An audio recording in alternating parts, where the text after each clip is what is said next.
Hello and welcome to the Total Soccer Show. My name is Daryl Grove and I'm honoured to be joined by the surprise write-in winner of the US Soccer presidential election, Mr. Taylor Rockwell. Hello, Mr. President. Hello. It was a surprise to me too. I didn't see it coming, but here we are. So there wasn't really a surprise write-in. There was not. Because it was mostly... But Vice President is open now, so you never know. Numerical keypads. Vice President is open because Carlos Cordeiro was elected US Soccer President on the third ballot. Mm-hmm. If people haven't been paying attention, should we give them the very quick breakdown of what happened today? Sure. Essentially, you had your 8 candidates after... like an hour and a half, 2 hours of like general assembly sort of things. Mm-hmm. We got down to the voting, which is to say we got down to each candidate doing 5-minute speeches, then the voting. We expected that Kathy Carter would come out on top. That was not the case. No. After 3 rounds, we had, I think, Paul Caligiuri withdrew after the first round, Michael Winograd, Steve Gans after the second. Mm-hmm. Hope Solo hung in there to the very end, wavering around 1.5% the whole time. Right around she there. Was not quitting, right? No. She was not going. Nor were her backers, which is interesting. She lost a couple, but that's interesting, not too many. Right? Yeah. But in the end, it was Carlos Cordeiro with about 68% of the vote. He is your new U.S. Soccer president. Okay, so today's show, I guess we should start with our reactions, right? I think it's fair to say we are conflicted. There's negative about Cordeiro's election, and I think there's some positives that maybe people haven't thought about. So we're genuinely conflicted. We'll get into all that in the third part of today's show. We'll also get into how it happened, because I think that's the most important part, is how did Carlos Cordeiro win this election when he was, in many respects, one of the least talked about candidates? Yes, and I think that's part of how he won it. Yes, but save it for part 3. Part 1 of today's show, we're going to talk to our man in Orlando, George Quraishi, editor of Howler magazine. He was in the room as a member of the media. He sort of has a good lowdown on what happened. And then we have what I'm going to call our man on the inside. Our other man in Orlando? Yeah. Alexi Lalas. But we've got about a 15-minute chat with each of them with their different insights into what went down in Orlando at the National Council meeting of US Soccer. And it's worth noting some of the questions that George raises in his segment of the show, Alexi Lalas answers in his segment of the show, somewhat. Do you think there's some collusion between George and Alexi? I don't, but I just want people to know, because George does say, like, I'm not sure how that happened, and that's definitely worth looking into. And then we talked to Alexi Lalas about it, and he had some answers. So I just want to make sure that people know when they listen to that they can know, rest assured, we have at least what we think are decent answers. So we're playing these interviews in chronological order as they were recorded. Indeed. Shall we get to the George interview first? That works for me. All right, here's our conversation with George Quraishi. On the phone, we have our man in Orlando. His name is George Quraishi. Hello, George Quraishi. Hi, guys. Hi, I'm here. You certainly are. I want to start just ask you, how did you get to Orlando? Did you sort of drive up this morning, fly? Have you been there for a few days? Did you jog there? What's the deal? Because I know you come from Tampa, right? Oh, man. I did. I flew back. I was in the UK this week, and I flew back, and I got in late last night, and I got up early at 6 a.m. this morning and drove over. And wow. It was annoying because Waze kept asking me to confirm that there was fog every 2 miles. So, but I got maybe here. Maybe Waze was. It's at a hotel at SeaWorld, so it's a weird space, but here we are. Maybe Waze was talking about the election. We have a lot more clarity now. We're going to talk about that, right? You certainly do. Wow, you guys are doing some good work here. Good stuff. Yeah, so you got there, I'm assuming, in time for the beginning of the day, and if not, then you still had 2 hours until the election began. I wanted to ask George, what was the mood like in the room, like maybe throughout the course of the morning? I'm guessing it went from sort of like frustrated enthusiasm to like, oh, okay, well, this is over. And sleepiness at some point. Yeah, probably. So there were like sort of waves of this, but it was basically Sunil is emceeing this whole thing, right? And so it's a lot of dad jokes, and it's like the one contentious thing that happened, or there were two, I guess. One was somebody stood up and proposed a proposal. It was the NASL commissioner who basically said we'd like to dispute the fact that we only have one vote. We'd like to, I forget what I think the second one was, I forget what the second one was, but it was that they wanted longer between caucuses, between votes, right? There were 3 things. Yeah, that was the third one. That was the third one, and that was the only one that the parliamentarian allowed to go to a vote. I see. And the other 2 were sort of like grievances from the past that they just weren't going to address here. And then the second one was when a representative from the U.S. Adult Association stood up and, from one of the state associations as a member of the adult caucus, stood up and said, we'd like to reduce our membership fees from $2 to $1 for adults and to 50 cents for kids. So I guess actually maybe they were in concert about that. I'm now realizing. And that got a standing ovation in the room. And then someone else stood up later and said, hey, notice how, everyone was standing up and clapping. We want you guys to take notice of that. And the parliamentarian again, through Sunil, came back and said, we can't address that in this meeting, but we've heard you. And then you probably heard Kyle reference that moment in his speech where he said they heard you, but they're not listening. So those were the two moments of sort of outward facing conflict that both sort of blew over pretty quickly. Here's the strange thing, though, George. There's definitely seemed to be that mood in the room, right, where there's the guy asking about the reducing fees, which, by the way, was voted down at the board of directors last night. So I'm sure at the meeting last night, so I'm sure they knew that. So that really was for show to show dissent, right? Yeah. Yes. So it's weird that that's the mood in the room, and yet Carlos Cordeiro is the winner. And on the first round of ballots, the two establishment candidates, Carter and Cordeiro, combined got about 71% of the vote. Second round, that goes up to 74% of the vote. Third round, Cordeiro wins outright. So how are we supposed to read that? That there's definitely sort of, revolution is in the air in the room, but establishment is in the vote. So how does that work out? Yeah, I mean, it's sort of like delegates versus superdelegates is one sort of way to understand it. Right. You're aware of all I know you guys have discussed this on the show, but the way that certain people or blocks of votes are weighted. Mm-hmm. So, the athletes turn out to be really powerful given their numbers. It was just a handful of people who their multiplier gave them a significant portion of the vote. One of the significant dynamics to understand about this election in particular is that they decided to vote as a block as opposed to individually. And so, I spoke to someone on Kyle Martinez's team who said that, their models were based on the athletes voting individually, not as a block. And so when they discovered that, and apparently that was the product of, this 9-hour meeting they had that ended at 1 a.m. last night, they sort of had to revise their projections and sort of knew that it was going to be a lot tougher to win, especially once they decided to back Carlos Cordeiro, who again is an establishment candidate. I'm really curious. To me, that's the biggest question here. Why did they do that? I randomly happened to be WhatsApping with one of the athletes on that council, and I've asked, but I have not received a response, and I don't know that I will. So, well, George, I did want to ask. I'm assuming there was a fair amount of wheeling and dealing, or at least animated conversations in between the individual votes, because I would assume that's how you go from not having a majority to having a majority. How much of that did you see from the individual candidates? Was Carlos Cordeiro out there talking to different people? Because, eventually he succeeded in that Kathy Carter, I think, ended up with like 10% of the vote on the final round. So obviously there were some conversations. Did you get a sense that he was involved in that, or was it mostly the other candidates trying to catch up?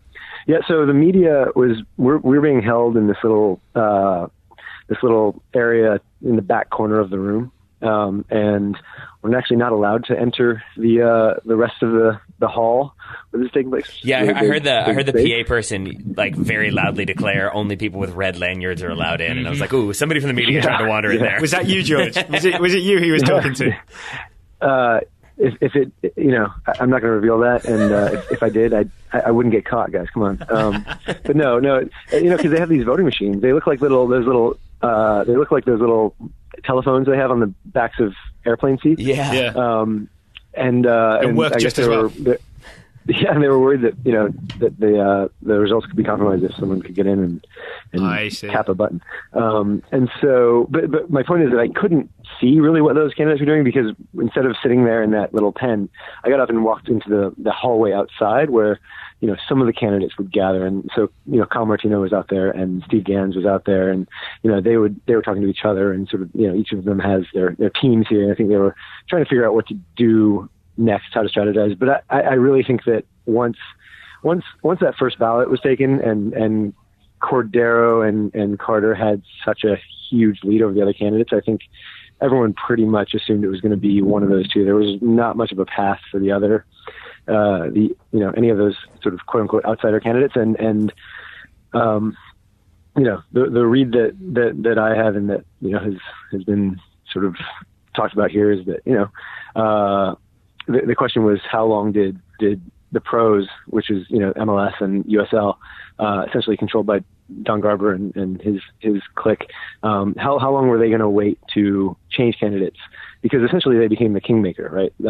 By switching from Kathy Carter to Cordeiro between the second, for the third round, they're able to now say to Carlos, like, hey, we made that happen for you. And, you can imagine how that could benefit their standing in his eyes for the next 4 years. What was the mood in the room after Cordeiro emerged victorious in that third round? And I'm thinking especially of, maybe the people who were thinking more revolutionary, who were applauding Martino and Solo's speeches about not being heard. Did you see like disgruntled people, or was there sort of an acceptance of, okay, let's just get on with it? Yeah, there was not much dissent from what I could detect.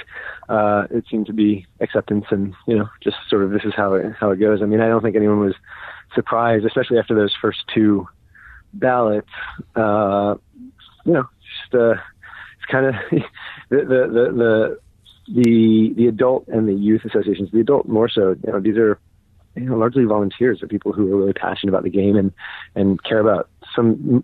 I would say the overlap on the issues that they care about are more in line with what we as fans and people, denizens of Twitter care about than pretty much any of the other voting blocks. So it's not surprising that they would have maybe had more time for someone like Eric Wynalda, Kyle Martino, Hope Solo, Steve Gans. But when it's the blocks is stacked, and in some ways it's designed to be that way. And so I think that you'd have to be kind of naive to think that there was going to be some popular uprising, unfortunately, because I think that would have made things very interesting. And of course that didn't happen.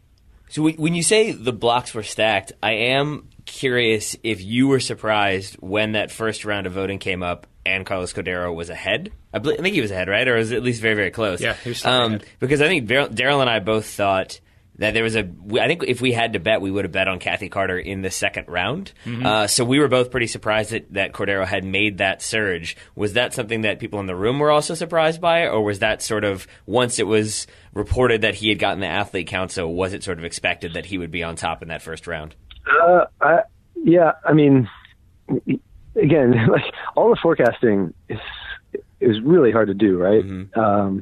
Because it's a secret ballot, and these votes happen, by conversations that we don't see. And so, I think that once he got the athlete council vote, and again, to me, that is the most interesting question coming out of this. Like, why? What was it in those conversations that convinced the athletes to vote, A, to vote as a block, and B, to vote as a block for him?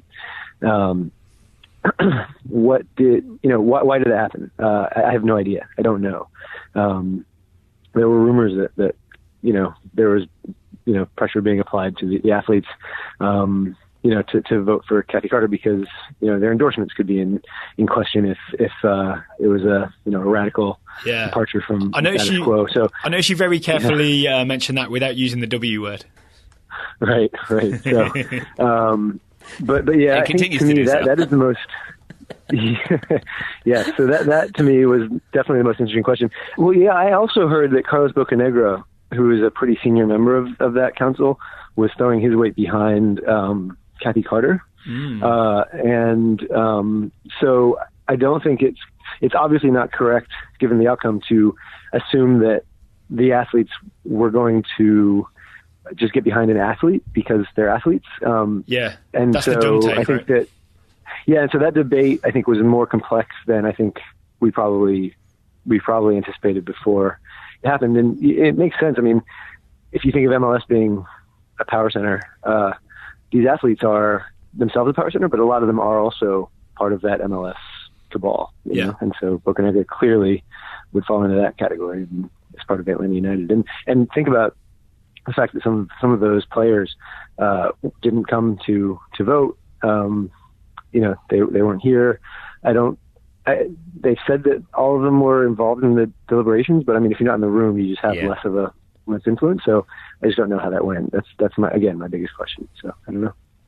It didn't even occur to me that if Carlos Bocanegra has such sway, like he is paid by Major League Soccer. So maybe it's not so surprising that he was back in Carter. Yeah, and also in like what is like suddenly their biggest club. Yeah. You know? That's a good point. All right, then. Yeah. I mean, you talk about, if you guys are interested in the mood in the room, I would say that the two speeches that I felt landed most forcefully with the people that, you know, were sort of in my area, and I felt got, you know, the best applause were Kyle Martino's and Hope Solo's. And to me, it's probably a function of the fact that they actually said something, and weren't just talking in platitudes. Mm-hmm. So, I thought that was interesting. Yeah, that was. I wanted to ask you just for your opinion about that, because I think Daryl and I both sort of expected, if you're a candidate running for president and you have 5 minutes to convince a room, say there's like 10 undecided voters out there, if you have an opportunity to convince them, it felt like 6 of the 8 candidates sort of went with either stuff we've already heard or like sort of anecdotes and facts that aren't really going to be persuasive. I was really surprised that, I agree with you. It was Martino and Hope Solo were very fiery in the way they approached that. And I think I was mostly surprised that Eric Wynalda seemed like, I almost thought he was going to concede in the middle of his remarks. Were you surprised by Wynalda, or was that something? Yeah, wasn't that strange? I thought that was so strange.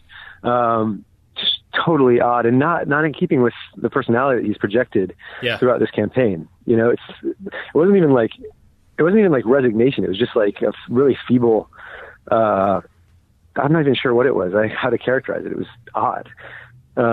But to your larger point, I don't know how much convincing there was to do at this stage. I mean, kind of the nature of this election is that a lot of the decision making is taking place out of public view, and in the weeks and months preceding the vote itself.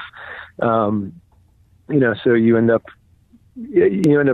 having sort of people like the Life member that I spoke to before the first ballot. And I said, who are you going to vote for? And he said, I think, you know, he said, probably Kathy Carter. And I said, probably? Cause like the vote's in 5 minutes. Like you're not sure?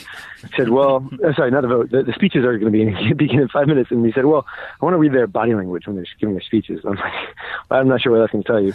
And also he did say, and I don't think any of the athletes are qualified. So, so I guess for him, it was really, there wasn't really much of a decision to make. It was probably going to be Kathy Carter or Carlos Cordeiro, or, I mean, the other two sort of non-athletes. I'm sorry, I'm using a non there, were non-entities, I guess. So George, here's a thing I'm thinking is you may be asked to explain this to the non-soccer nerdy people, right? Because we're kind of in the soccer nerd club where we got deep in the weeds, all of us, on this election.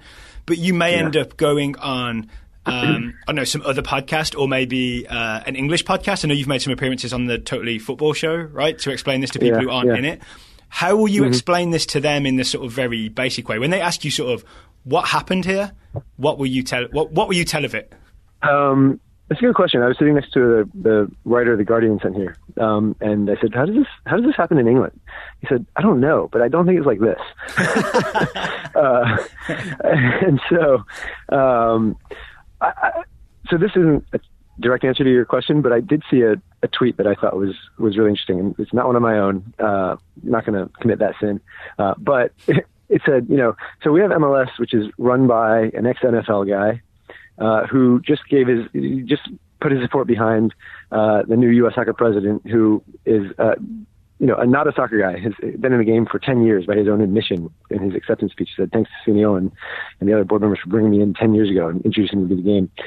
Who's an ex-Goldman Sachs banker. So you sort of look at who's controlling the major power centers in American soccer, and you have, like the street said, an ex-NFL guy and an ex-Goldman Sachs banker. And so if you're looking for solutions that make things more egalitarian, more accessible to people who don't come from privileged backgrounds, you're going to be disappointed, I think, in the makeup of this leadership. And you're going to keep waiting for something to change. I think this was the opportunity, at least in terms of the mood and the opportunity, given the epic failure of the U.S. team in the last year. And I don't know when we'll have that opportunity again. You think 4 years from now, we'll be probably preparing to play in the next World Cup, and things will be likely different just because this was, to an extent, a fluke. Things go slightly differently, and I actually think that Sunil would be running basically with only Steve Gans opposing him again, and would probably be starting his fourth term right now. So, George, my final question for you. We've turned off the live stream, so I don't know if the meeting has adjourned, but I know when it does, Sunil Gulati is no longer president. Once he is officially out of office, are you going to have another go at him to ask him the question you asked him in Philly? And do you expect an actual answer this time? It was about the She Believes Cup, I think, right? Yeah. Equal pay, Daryl. Honestly, I don't know. I mean, I would. The thing about Sunil seems to be that if you can get him relaxed, he'll give you half an answer. And I just, look, we've assigned a profile on Sunil. I've asked him a few questions. It's just there's not a whole lot of candor there, and I think he's not in a position where he has to be candid with people like us. So I just don't know what we'll get out of that. It's funny that in soccer you get some amazing stories, but the stories you get are usually from people who decide they just don't give a anymore and want to just say whatever they actually think, and that's pretty rare, and it's refreshing to hear, which is again I think why these speeches by Kyle Martino and Hope Solo resonated. We need a Quincy Jones. Yeah, exactly. For those who don't know, oh my God, did you read that interview? That was amazing. That was craziness. Yeah. Okay. That's what we expect from you, George, when you come on. We talked about it a little bit after the Philadelphia convention, but I think your question was asking Sunil Gulati to relay his favorite anecdote about Chuck Blazer, Jack Warner, and Sepp Blatter. Any or all of them. He did not answer, but that does feel preferably all three. That does feel like the biggest layup of a Howler article. If you could get that story, that feels like that's it. That's how we're leading this magazine. Actual final question, George. So for people who don't know, full disclosure, Howler is an advertiser on Total Soccer Show right now. But George, we can also call you a friend, right? We're buddies at this point. I call him a workplace proximity collaborator. Collaborator. Yeah, we collaborate together. Sure. We collude together. Sure. So obviously, we'll give you a free plug. FIFA.wtf/GetHowler. Use TSS discount code TSS14 for 20% off. So that's a free ad. No money exchange ads. I'll send you the invoice afterwards. That's fine. There's no invoice. But so the final question is Howler related. Can I assume there'll be some sort of story about the election in the next issue of Howler? Yeah, there is. I mean, the way we tend to deal with things like this, which are more opinion based, I guess. I mean, look, we'll all know the facts by the time the next Howler comes out. We all know the facts now. We'll do as much reporting as we can to figure out sort of, again, my biggest question is how did the athlete council swing to Cordeiro and vote as a block? Yeah. So we'll try to figure that out. But I think that what we'll want to do is put this in the context of the larger sweep of what's happening in American soccer right now. And so, and I think look for areas where, if U.S. soccer, as it seems, is not going to be the leader in terms of trying to make some of these changes that we think are necessary and positive, where will that energy be directed to? Because it's not going to go away. I think that you're going to see a kind of a big disconnect between, regular fans, people who care about the game, don't necessarily make their living from it, and the people who are heavily invested and therefore, for some reason, want to keep the status quo for obvious reasons. So I think we're going to try to contextualize that, look at what this means for the next few years, and try to hopefully shine a light on some of those other forces that can take up the fight a little bit and move us in a good direction, not necessarily within the federation or within one of these powerful groups. That's a great point to end it. George Quraishi, our man in Orlando, thank you very much. Thanks, guys. Thank you again to Mr. George Quraishi down in Orlando. We wish him a safe trip back to Tampa. We do. George, I don't know if we mentioned this in the interview, but the interview was delayed slightly because he was eating a gigantic cookie. He sent us a photo of it. It really was a big cookie. The size of his hand. Not healthy to eat a giant cookie as your lunch. I'm going to assume that was like a meal that was provided or part of a meal that was provided. Otherwise, George is just rolling around with giant cookies. And either way, good stuff, George.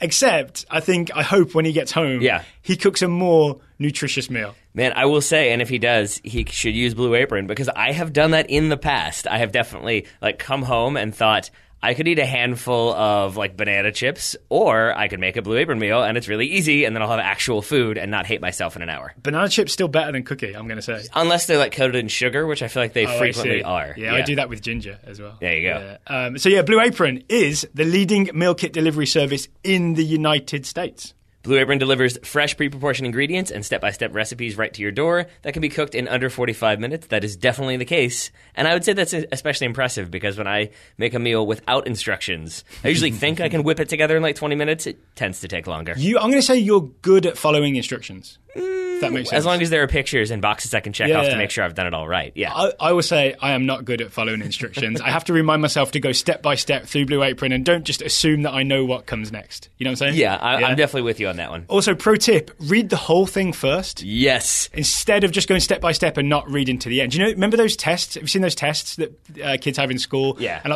there's 20 questions and there's 19 really complicated questions. And the last question basically says, don't answer any of the others, just write your name. Yeah. There used to be ones like that to make sure you read the instructions, right? That it was at the very end of the instructions was, skip to question 20 and just answer that. Mm-hmm. So Blue Apron, read the entire meal card. You will get it done in the time that it says. What if the final instruction of Blue Apron was order from Pizza Hut? So Blue Apron does a 2-person meal plan if you're a couple, a family plan if you've got a whole family, and a wine plan if you're disappointed about the results of the US soccer election. There we go. And best of all, Blue Apron is treating the Total Soccer Show listeners to $30 off their first order if they visit blueapron.com/TSS. You can check out this week's menu and get your $30 off at blueapron.com/TSS. Blue Apron, a better way to cook. That's the slogan. It is. All right, a better way to talk is talking to Alexi Lalas. Alexi was there in Orlando. We called him up to get his insights into what happened today. And, Alexi's a connected guy. He's talked to some of the people that did some of the voting. Joining us now, we've got Alexi Lalas. Alexi, thank you very much for taking the time. It's a pleasure. Before we start, though, I was, as I often do, listening to one of your latest podcasts on a run. And correct me if I'm wrong, but there came a point where Daryl said that he had not yet listened to my new podcast, State of the Union. And although I appreciate the drop, and that, so what's the deal here? Have you subscribed to it? I'm saving it for a special occasion. That's what I like to hear. All right, I'll let you go. I'll let you go on this one. I'm loading the podcast app now so I can hit subscribe. So then I can dodge that question. So Alexi, you've been down there in Orlando. I'm assuming seeing candidates firsthand, campaigning, talking to voters. What has been the biggest surprise for you in terms of the past couple days? Did you expect Carlos Cordeiro to come out on top, even as late as this morning, or was that a bit of a surprise result for you? No, I don't think it was a surprise. The result of the way in which it came about, I think, was a surprise in that, and not necessarily that the Athletes Council voted for him. They voted in block, and there was a real question because everything that I had heard, and I know you guys have talked about it, was that there was a real difference in opinion and a dramatic difference of opinion about who they wanted to vote for, which is fine and well. But I think, having talked to Stuart Holden a second ago, he was talking about how they really wanted to exercise their power and that Carlos Cordeiro ultimately spoke to them as a bloc and that happened. But I think it would have been fascinating to have been in what were a lot of meetings, guys. I mean, these guys were in meetings for 3 hours yesterday, and not until this morning did they inform anybody that they were going to vote bloc. So that's really, really fascinating. I thought that Eric Wynalda did better in that first round than I thought he would, and Kyle Martino did worse than I thought he would. So that was very, very interesting. But ultimately, we have a new president here, and I think, regardless of your views on establishment or status quo and all that kind of stuff, I think Carlos Cordeiro has a job to do, and I think he has to have some real tangible type of change to satisfy everybody, not just people that want radical change, but to satisfy everybody. So he's got his hands full, and he's got to get to work. So, Lex, it seems to me that the Athlete Council kind of decided the election by voting as a bloc and voting for Carlos Cordeiro.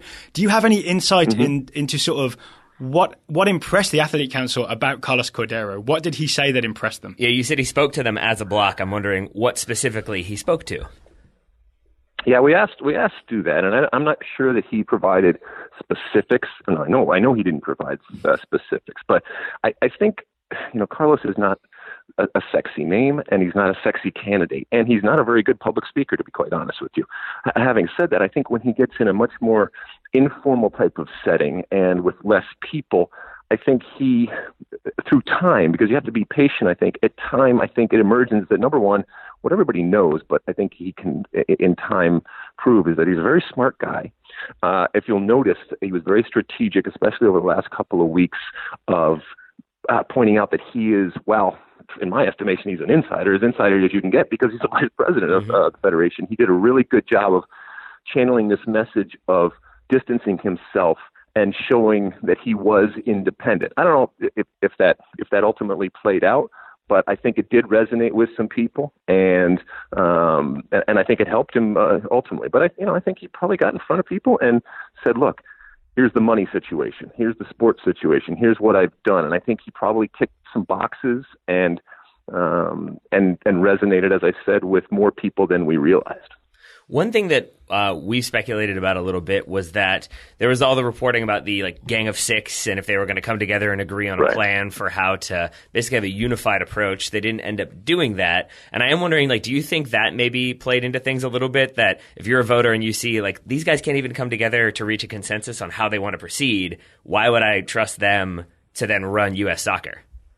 It was a head scratcher, guys. I mean, that whole Gang of Six, 5.5, 5, whatever it is. To me, it was capitulation, and to me, it said that you're actually not really about the things that you say and the changes that you want. What you're mostly about is just, I don't want him or her. And if we're pointing to Kathy Carter or Carlos Cordeiro, and if that's ultimately the only part of your platform, then I'm not sure that's a good look. So I think if it was strategic, for me, I don't understand why. And I know it didn't ultimately come to fruition, but once it's out there, it's out there. And so, as I said, I think it almost signaled a white flag for a lot of the people that were associated with it. The other part is Eric Wynalda, who is, to be quite honest, I got a lot of respect for the work that he's done, and he's driven a lot of this conversation for better or worse, but I do think it's for better, even if I disagree at times. Talk about almost a concession speech. When he gave his 5 minutes, there was very little energy, or to use his words, fight in the way that he gave. And I know it's only 5 minutes, but it's your last opportunity to gain whatever votes that you want. And almost, it seemed to me that he kind of saw the writing on the wall, and he looked much more like a defeated candidate in that 5 minutes than any time in the entire process that I've seen him. I mean, you do know Eric pretty well, on a personal level. Did you see that coming? Yep. Had you guys had any conversations where he was sort of I don't know if this is going to go the way I thought it would? Yeah, I mean, look, we talked over the course of the campaign, and I think he didn't underestimate how difficult it was going to be, but I think he recognized, and it became much clearer, that with his aligning with, it's not a radical, but certainly the anti-establishment, if you will, and that perception, and playing up that perception from the very, very start, while it resonates on Twitter and while it makes headlines and it makes it very interesting, and for those of us in the media, it gives us plenty to talk about, when it comes down to the actual voters, that's a very, very different type of proposition, and it didn't resonate in the way that he wanted. As I've said, and I know you guys have seen it, I do think Eric is an ultimate winner out of this, and his profile will have been enhanced. And I've said, he ends up being this kind of patron saint and martyr, if you will, for that anti-establishment type of view. And there's plenty of people out there that will still gravitate to him and listen to him with eyes wide open and mouth wide open, and enjoy the things that he's saying. And there's room for that in our game, because I do think that at times Eric made us talk about things that either we haven't talked about in the past, or we haven't wanted to talk about. And that is good discourse. So I think he did serve a purpose and a valuable one in this election. I think you mentioned Twitter there. It seemed like Eric definitely resonated with a lot of people on Twitter, with a lot of people who wanted to see change. It seemed like a lot of the voters, as of this morning, were upset by the way things were going. They didn't seem like they felt very heard. There was a standing ovation for the gentleman who wanted to reduce the fees being paid by youth and adult soccer. And yet, from the outset, and then even like after the course of the first vote, it seemed like the establishment candidates were always going to win this. So do you think that the result overall is a sign that maybe while the voting blocs want some change, they're not quite ready for that like big change to burn it all down, to really try to dramatically change things to adjust U.S. soccer? Well, I think it's a sign of reality, and that is that this is a member organization, and that what the members want does not necessarily mirror what you or I or any other people want, or certainly what the popular vote would be out there about what you want to do. And so I think it says to people, get involved. If you don't like the way things are going, or you don't like the people that have been voted in, or the votes that have been cast for whatever it is, whether it's a person or a thing, then get in a position of leadership and affect that change. U.S. soccer, while it represents, and it's supposed to certainly represent all of us to a certain extent, it is not American soccer. It is the United States Soccer Federation. American soccer is much bigger than that. So their tentacles and their claws, while they, and I don't say that in a negative way, are certainly out there, soccer is much bigger than just the United States Soccer Federation. Alexi, do you have any sort of idea of the timeline of what Carlos Cordeiro does next? Because I'm thinking at time of recording, he may officially be U.S. soccer president. And he's talked about things like, instituting a technical department and general managers. And I'm sort of wondering sort of what his, everyone focuses on a president, like what do they do in their first 100 days type thing? Like, what do you think, or have you heard anything about what he plans to do at the start of his regime?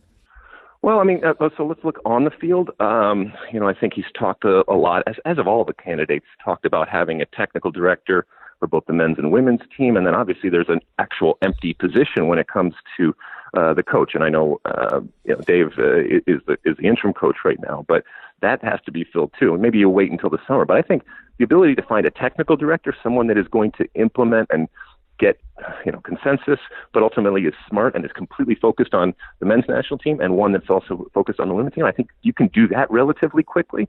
Off the field, he's talked a lot about the money that exists. So he said he wants to grow that $150 million surplus. So how he actually is going to do it, and he has plenty of plans. We're not going to get into all that. I think you have to be wowed or impressed in the first, let's say, 90 days of the presidency, where he comes out with definitive courses of action and says, this is what we're doing, and proves to me, you, and everybody out there that this is change. You don't have to necessarily agree with everything, but at least you have to agree that he is doing something differently than in the past. And if he's doing that, then I think he's living up to the change that certainly over the last couple of weeks he has espoused. So we talk about what he will do. I wanted to ask you if you had a sense of what he did today, because obviously he had the athlete block, and like some support, but he was still, I believe, behind Kathy Carter after the first round of voting, or they're right around the same. No, he was just ahead. Okay, 1%. then they end up with him getting like 68% of the vote. So I'm wondering if you have any idea as to how he managed to, I'm assuming, get the pro council to eventually end up voting for him over Carter, because she finished with 10%?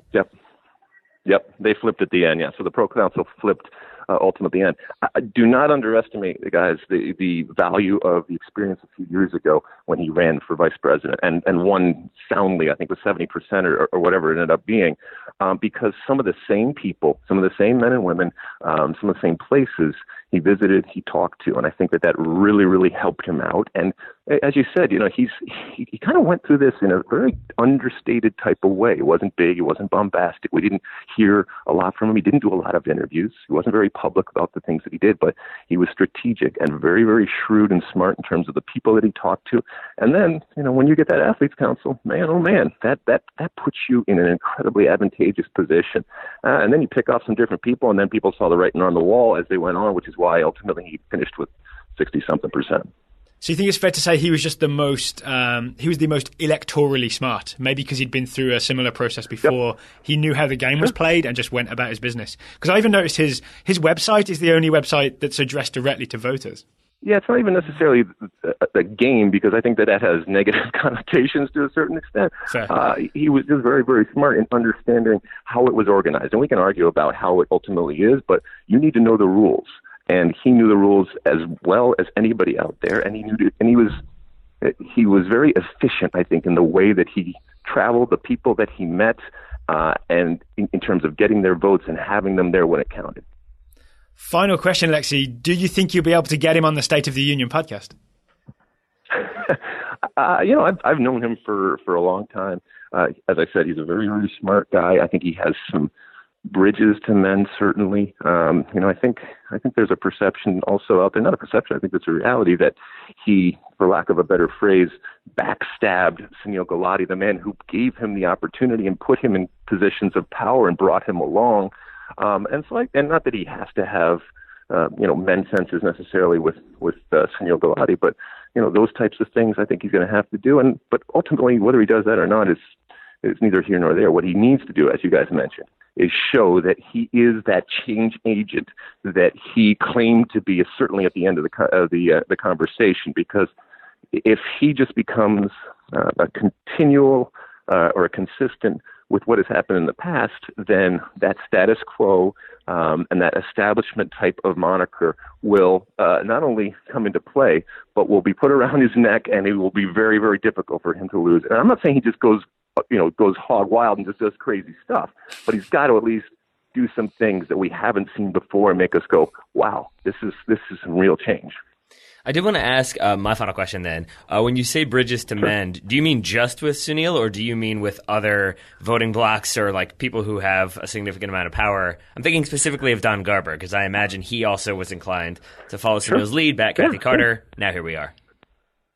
Yeah, I was talking to Grant Wall earlier during our coverage, and the fact that the candidate that both Don Garber and Sunil Gulati backed did not win, I think that says a lot about how they are viewed, and maybe they still have plenty of power, but certainly the change that is happening. And when I say mending fences, not just with Sunil, but Sunil is obviously very, very popular. I mean, there were people crying here at the AGM as they said goodbye and bid him farewell. So he has plenty of friends. And if they feel that their guy, let's say, had been wrong, Carlos is going to have to explain that at different times, because you're only as good as your relationships and your partnerships, and the ability to work in tandem and cooperation with people. That's going to lead to whatever change is going to happen. You can't just do it alone. You're not a dictator. All right. Well, that seems a good place to end on. Are the new U.S. soccer president not being a dictator? I think that's where we all want it to go. Let's just end with this. Guys, I love what you do. It's almost like the end of the Truman Show here, because, the election happened. We crowned a new president. The door closed, and everybody changed the channel to something else. So here's to talking much more about a whistle blowing and people kicking the soccer ball around. But yeah, I've loved it from start to finish. We've had that conversation as well, just about I'm ready to just talk about goals and stuff. That's more fun than electoral politics, for sure. Well, you guys have done a really, really good job in informing your listeners of all the and being really, really, I think, fair in the way that you've done it, and interesting in the way that you've done it. So thank you, because you've informed me at times in terms of these candidates and the issues that we will continue to talk about going forward. Well, thank you, Alexi. You've done the same, so we appreciate it, and thank you for taking the time. I'm sure we will talk to you soon.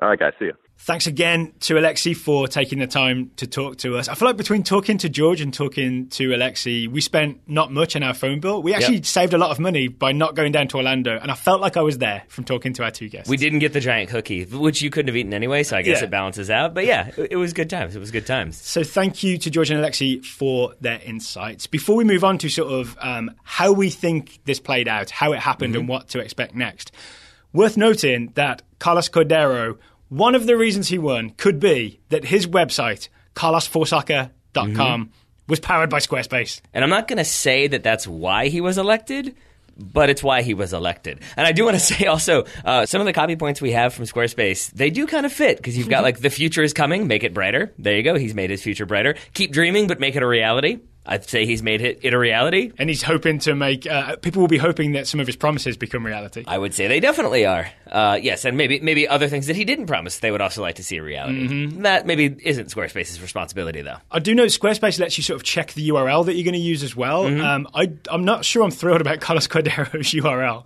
It's Carlos, the number 4, soccer.com. Like he carved it into a tree. Yeah, but maybe that was like a little bit of like a focus group workshop sort of thing where it was like people thought, Cordero, like EI, it might be a little bit too challenging. Go with Carlos. I see. Nobody likes to write out 4. Let's go with the number. That's clever. Yeah, not just going Carlos. I see. So if anybody needs any consultation about how to make websites, contact Daryl. He knows more than I do. Or contact Carlos Cordeiro. Or that, yeah.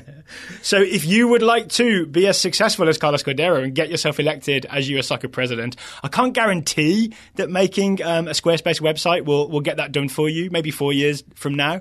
But sometimes correlation does imply causality. There we go. So if you'd like to go to squarespace.com, you can get a free trial, build your campaign website, and then when you're ready to launch, I'd say around 2019, you might want to launch, 2021, use the offer code TSS to get 10% off your first purchase of a website. Both Squarespace.com. The link will, as ever, be in the show notes, and thank you again to Squarespace for sponsoring today's program. Now, Daryl, we've talked to George, we've talked to Alexi. Should we talk to each other? Let's talk to each other. Yeah. Where do you want to start? Should we start with Carlos Cordeiro? I guess he's the new president of U.S. Soccer. Yeah, I guess so, and then maybe move on to some of our overall thoughts from the campaign in general. Maybe let's talk about I've maybe taken us off track. I want to talk maybe the disappointment of people. I've seen a lot of this on Twitter. Yeah. People talking about how this is the end. This proves U.S. soccer is corrupt. This is the end. That nothing good is going to come of this. It's worth saying straight up here that I do not agree with that. I don't believe there was any corruption in this election. I think there was just Carlos Cordeiro was a better campaigner than anybody else out there. Yeah, and I understand why people do have that frustration. Don't get me wrong, and it's something you and I have talked about, is that I think if you felt like Eric Wynalda is the change candidate for you, he's going to do big things for U.S. soccer, you firmly believe that, or Kyle Martino was going to do that, then if you really thought they had a big chance, then today was going to be a big disappointment. But I think we both felt like writing was on the wall. It seemed like things were going a certain way, and that's kind of the way it ended up. And I do think it's because a big part of that is that Carlos Cordeiro didn't really do any media, and I think it's because he knew he didn't need to do any media. That's the point. I don't know if you heard me say to Alexi in the interview that I mentioned that if you read Carlos Cordeiro's website, the aforementioned carlosforsoccer.com, it's not addressed to the general public. Nope. It's addressed to you, the members of US Soccer. That's the voters in this election. And it seems like he was very sort of focused on just that, right? That's why we tried to get him on the podcast, and he sort of wasn't interested in doing it. We saw someone ask him if he'd do a live interview after the US Soccer Presidential Forum. He just flat out said, no, I'm not interested in doing it. I don't want to do it. And I think to Alexi's point, he's not a great public speaker. Maybe he's not great at speaking extemporaneously.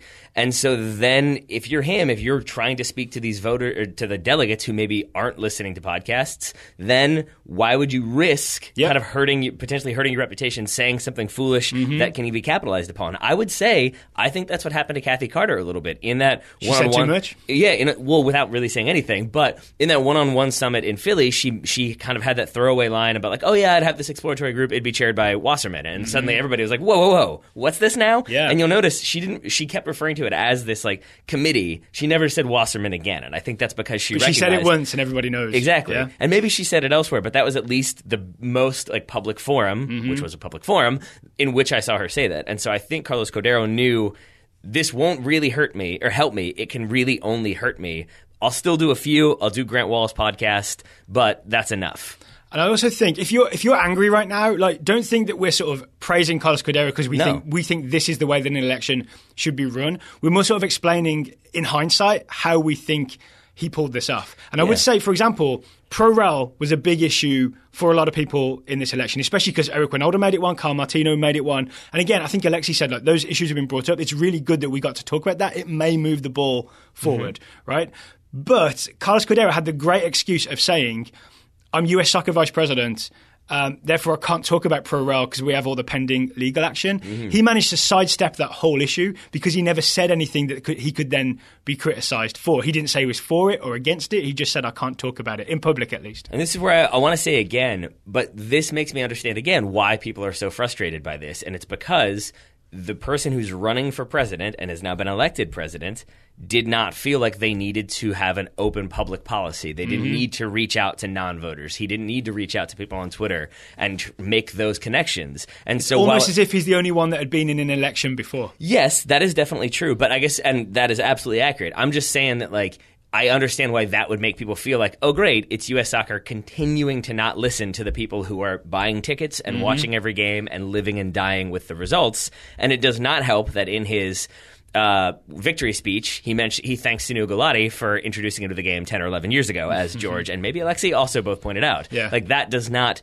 do much to make people feel like, oh, this is a guy who's well connected to the soccer community. Yep. Okay. The other thing that happened. Well, I did want to add, though, sorry to keep going, but when you said that he's the only guy who's been elected, I do think, again, that's where he was really smart, is that he's elected VP. 2016, he unseated Mike Edwards, who'd been there for about a decade.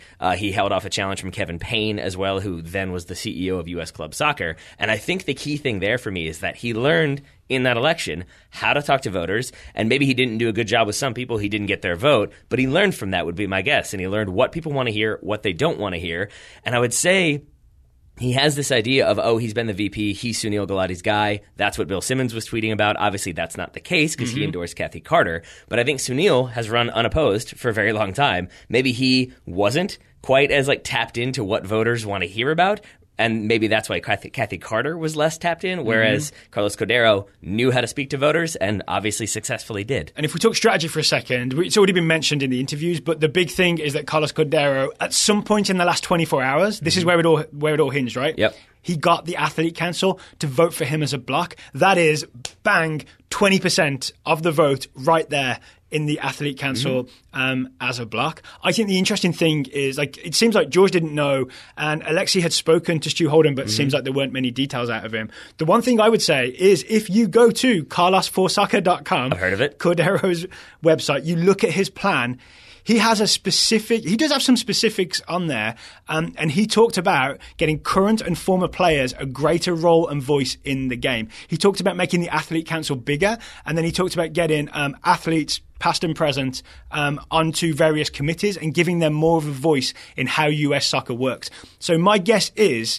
that that's the not the offer, but the vision that he presented to the Athlete Council, and they all sort of almost all, or at least maybe more than 50% of the Athlete Council agreed with him, and they agreed to vote as a bloc. So there you go. That's how he did it. Yeah, I think that's how he did it. And I also think, if you go back to the Philly Forum, that you and I were impressed by certain candidates, less impressed by others. One of the reasons why, I'll speak for both of us, feel free to disagree, we were both impressed by what Carlos Cordeiro had to say. He had a grasp of the numbers. Not necessarily how he said it, but yes, exactly that he, from his position, had a grasp of the numbers, knew things that other candidates didn't know. So when other candidates were promising, we're going to use all 150 million of that, and his point was, well, 100 of it is already earmarked, so we can't do that. There are moments like that where you got an insight into he knows the goings-on behind the scenes. And if he knows those numbers, if he knows those facts, then he can go to the Athletes Council and say, look, they're going to say, I'm going to give you whatever you want. I can give you a 10% increase here. I can say we can change this. And he can say that with authority that maybe other candidates don't quite have. And again, I think that speaks volumes. Okay, so before we talk about what happens next with Carlos Cordeiro, US soccer president, which he is right now, right? He really is. Sunil Gulati is exit stage left, pursued by a bear.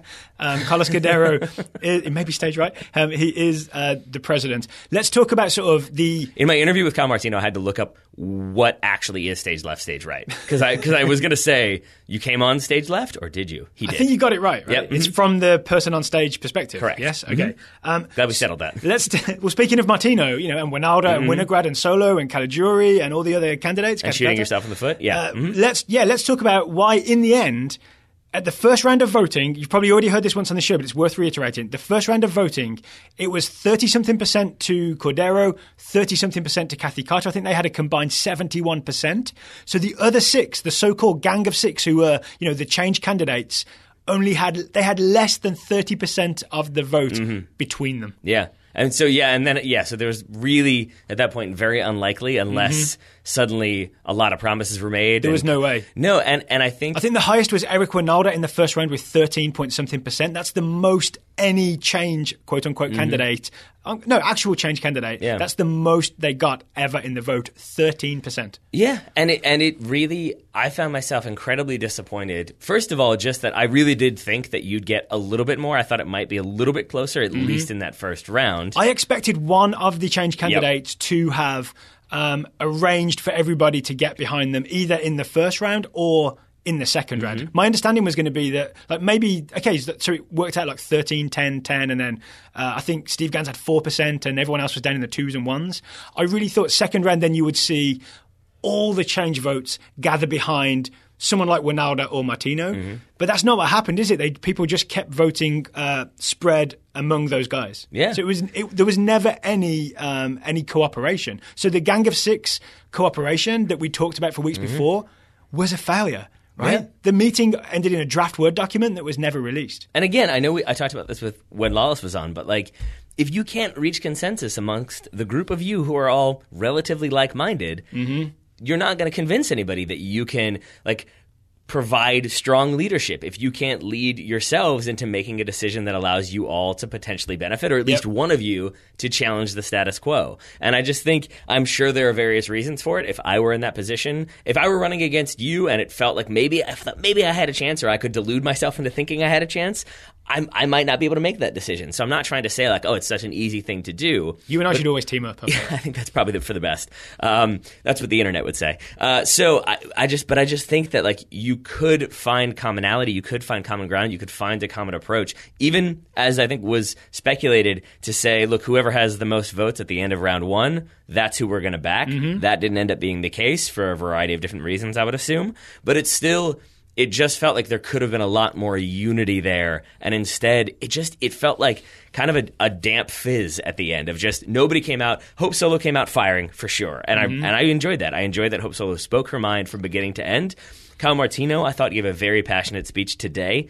The other candidates, I didn't feel that emotion from. It felt sort of like, let me give you my greatest hits from the campaign trail without really trying to motivate or trying to say, look, whoever you vote for change. Here's what it comes down to me, is political inexperience. I think if Wynalda and Martino, who were the front runners of the change candidates, if either of them were more politically experienced, they would have at some point seen the writing on the wall, seen how much of the vote Cordeiro and Carter either of them were capable of getting, and they should have sat down with each other and said, hey, if we want change, we're going to have to unite our platforms. And whether we do it under Martino or whether we do it under Wynalda, doesn't matter. Let's all get on the same page together. And it seemed like no one was willing to do that because maybe they were just inexperienced in how electoral politics work. Yeah. Fair? And I do think certain journalists out there have got to be rubbing their hands together, because this will be a book someday. Even just these past couple of days in Orlando, what went on, the conversations that were had, the conversations that weren't had, I think all of those will be fascinating as those little bits of information come out here and there to understand what happened in the lead up to this election and how Carlos Cordeiro was eventually able to come away the victor. Okay, before we talk Cordeiro, can I ask you a question? You can. What was your biggest surprise? We watched this election together, right?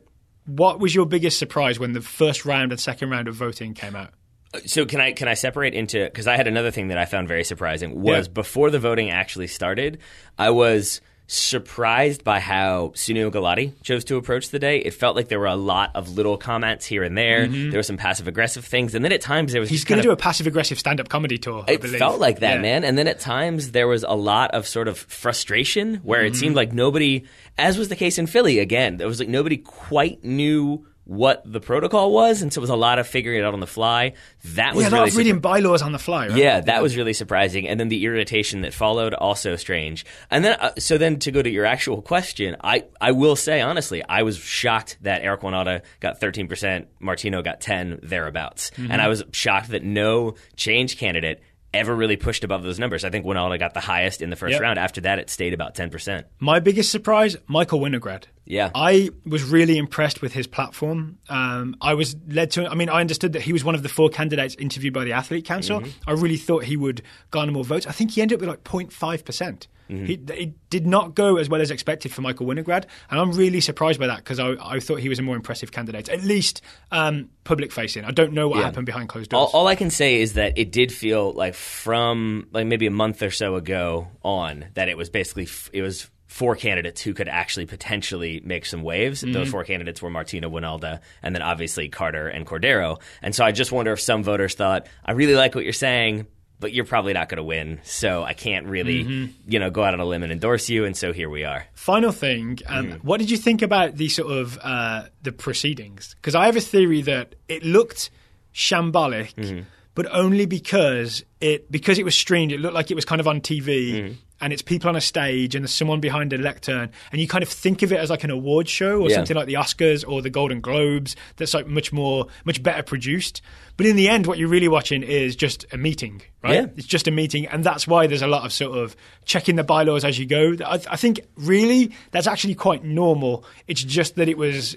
We sort of tricked into accidentally thinking this is the Oscars. Yeah. You know what I'm saying? I mean, well, I hope so. I called it the Golden Globes at one point. She was confused. Yeah, but I would say this, like, and I know lots of people have made this joke, but I would say the overall voting process to that was like, it was very representative of U.S. soccer. And I think the joke you made was that at one point, Sinu Galati was like, it's working. And then was like, you could hear someone say like, I can't get it to work, it's not working. And then the response was like, no, it's working. And it was just like, oh, okay, great. Yes, I think there's a very emblematic moment of the relationship between US soccer and especially maybe the youth associations and the adult associations was that one, it seems like they didn't run a test to get people familiar with how the voting thing worked. Then they just let everybody do it without worthwhile instructions, without enough.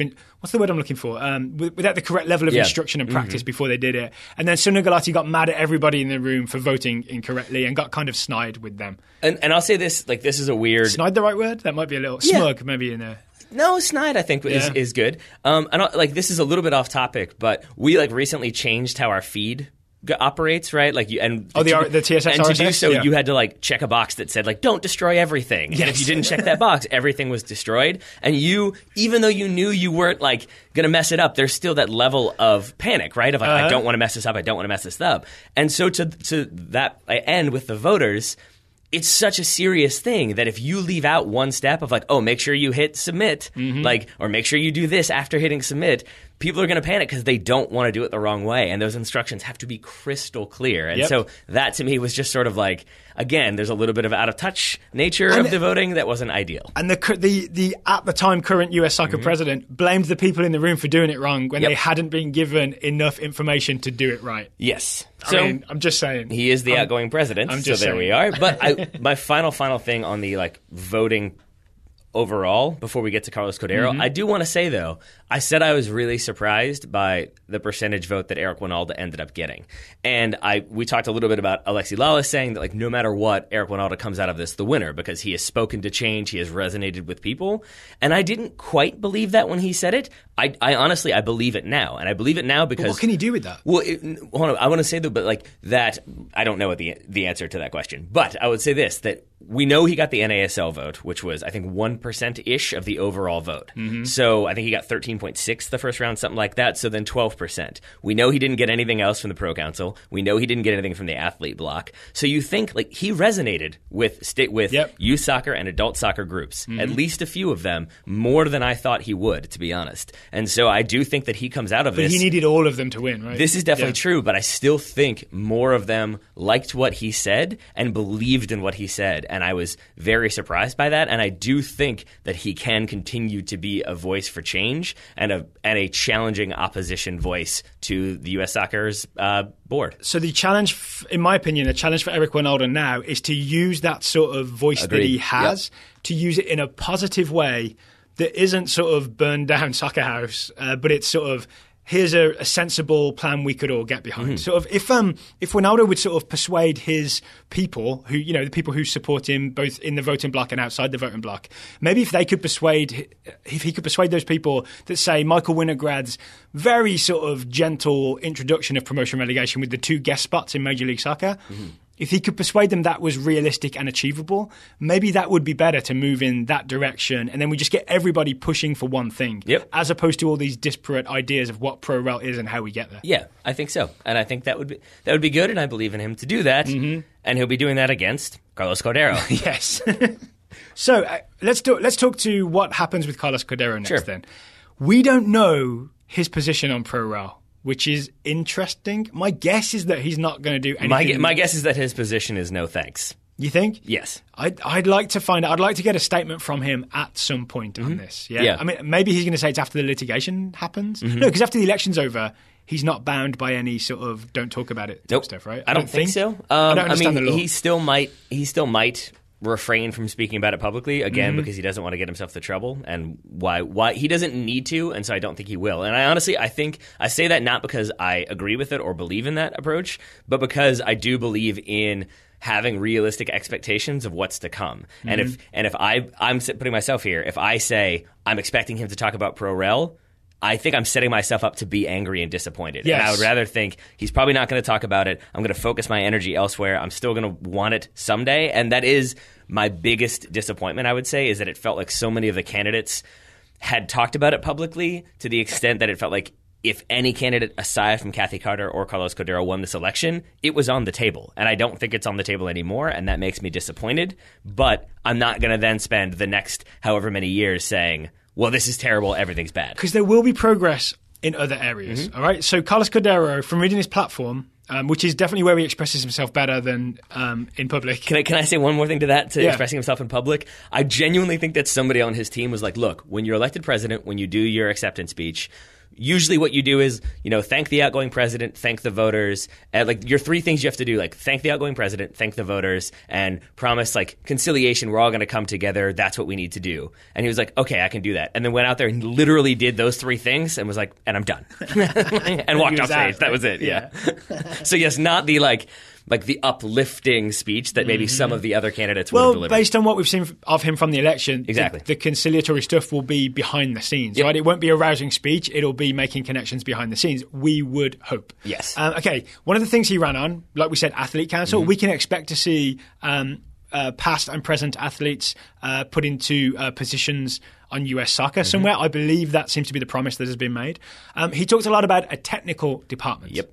I think that's one of the two things he will pursue right away. So he talks about establishing a technical department which will be run by a GM for the men's soccer and a GM for the women's soccer. And both of these GMs will report to the CEO. Right now, that's Dan Flynn. And he's essentially saying, separate him from the running of the men's national team. So when you have, Sunil Gulati essentially hiring Jurgen Klinsmann himself with the board just rubber stamping it as he twists their arms a little bit, I think that's fair to say. Yeah. Right? We're not going to have that again. We're going to have the GMs appointed, and then they will oversee all the national teams. So the important first step will be, who are those GMs? And that is going to be the topic of several future Total Soccer shows. It certainly will be. But I want to say, while we're saying Carlos Cordeiro maybe isn't the best public speaker, as we've said a couple different times, he is a very shrewd, I would say, politician. And if you look at what he's done here, he has set himself up to say, I've only gotten into soccer the last 10 or 11 years. I'm not the person. Does that just mean he's only gotten into soccer governance the last 10, 11 years? I can't believe that he didn't watch a soccer match before that. But here, go with me for a second, because say that is either way. It's not what you would say if you're trying to establish your bona fides as a soccer guy, whatever that is.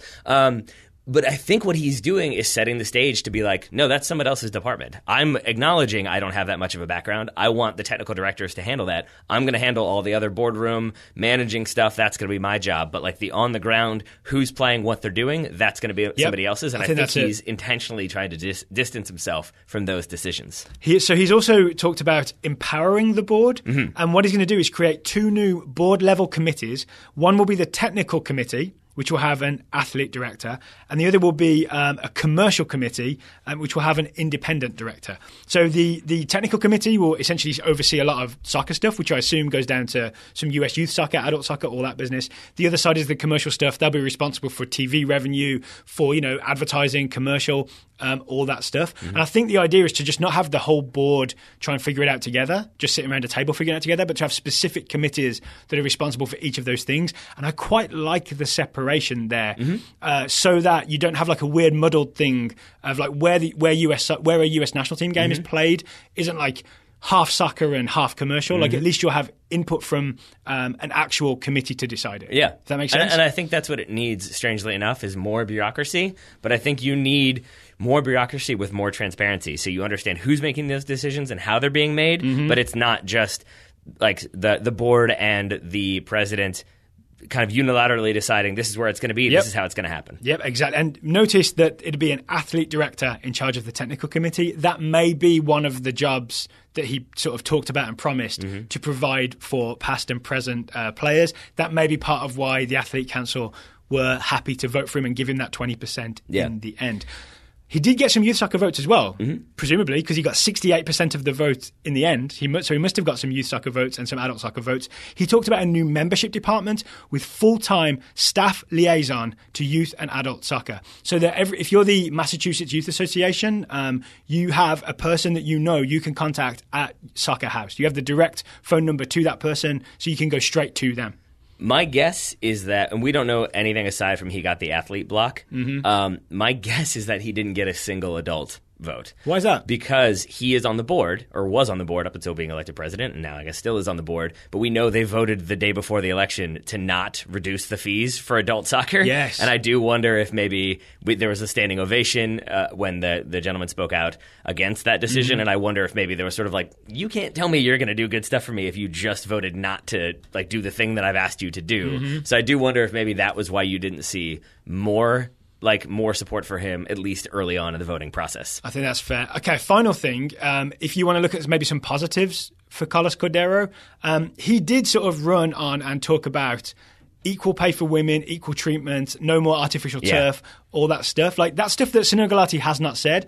It's stuff that Carlos Cordeiro has specifically said as he's run for election. So if you believe that the US women's national team has not been treated as they deserve to be treated, and I 100% believe that, they are in a better position now with Carlos Cordeiro than they were with Sunil Gulati. Hope Solo may not agree. She may not be happy about it, but it is progress compared to what we had this morning. Yeah, fair. I think so. Yeah. And I think you look at some of the other stuff he had with the ROTC style approach to coaching badges. That's one of the things we liked. That probably also spoke well to youth coaches and youth clubs.